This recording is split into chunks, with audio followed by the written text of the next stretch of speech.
Bonjour à tous. Je suis la sergente-majeure du poste de Bruxelles 2. Je vais vous parler des activités que j'ai faites pendant ce moment de confinement. Pour la première fois, c'était un peu difficile à accepter. Mais je me suis dit, mais non,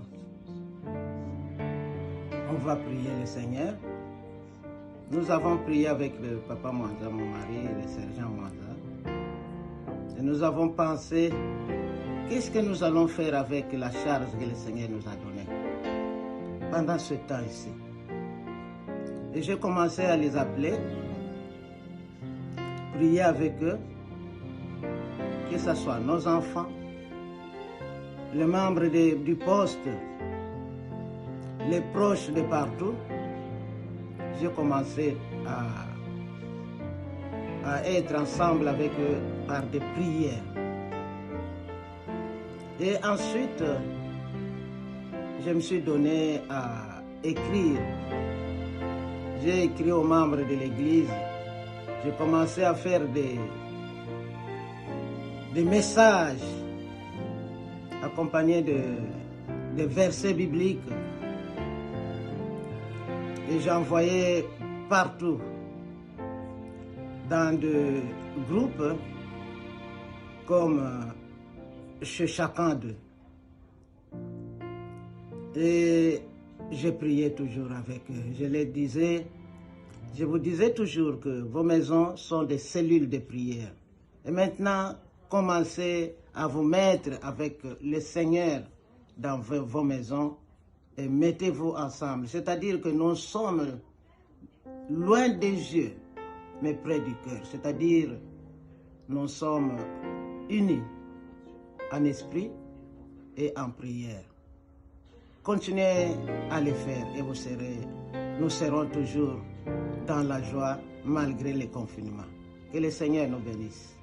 Amen. Frères et sœurs en Christ, et c'est toujours la sergente majeure, Marie. Le confinement, ce n'est pas la fin du monde.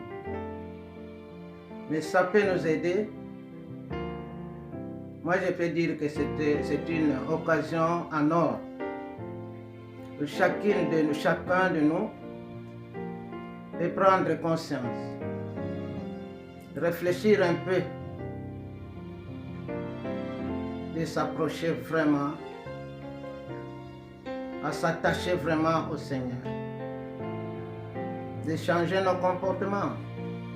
Si nous avions des erreurs, pour le moment, nous pouvons arrêter un peu et changer.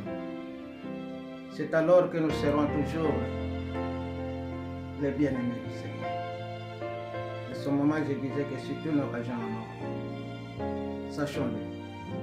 Soyez bénis, mes chers frères et sœurs, et restons toujours unis au pied du Seigneur. Il va nous bénir. Lui qui est la sentinelle en chef, il dit qu'il ne dort ni ne sommeille. Il est avec nous partout où nous serons. Gloire au Seigneur. Amen. Bonjour mes frères et sœurs. J'espère que vous allez bien en ce moment de confinement. Pour ma part, mes journées se résument en aidant les enfants à faire leurs devoirs, en s'occupant de mon foyer et en allant travailler en tant que soignant. Dans le livre de Romains, au chapitre 8, à partir du 37e verset, nous dit « Au contraire, dans tout cela, nous sommes plus que vainqueurs grâce à celui qui nous a aimés. En effet, j'ai l'assurance que ni la mort, ni la vie, ni les anges, ni les dominations, ni les présents, ni l'avenir, ni l'impuissance, ni la hauteur, ni la profondeur, ni aucune autre créature ne pourra nous séparer de l'amour de Dieu, manifesté en Jésus-Christ notre Seigneur. En ce moment de confinement, soyez bénis et persévérez dans la prière. Amen. Bonjour, moi c'est Béatrice. Depuis le début du confinement, je suis toujours au travail et je fais de mon mieux pour donner le meilleur de moi-même. Je prie beaucoup pour tous ceux qui sont dans les hôpitaux, qui sont malades, qui sont confinés chez eux, qui ont des difficultés endeuillées. Vraiment, mes prières sont pour eux. J'ai un verset biblique qui m'accompagne toujours et qui me redonne la force, se trouve dans Ésaïe 12, le verset 2. Dieu est ma délivrance, je serai pleine de confiance et je ne craindrai rien. Car l'Éternel est ma force et le sujet de mes louanges, c'est lui qui m'a sauvé. Alléluia! J'ai foi que mon Dieu va nous sauver. Restons unis ensemble dans la prière et nous vaincrons.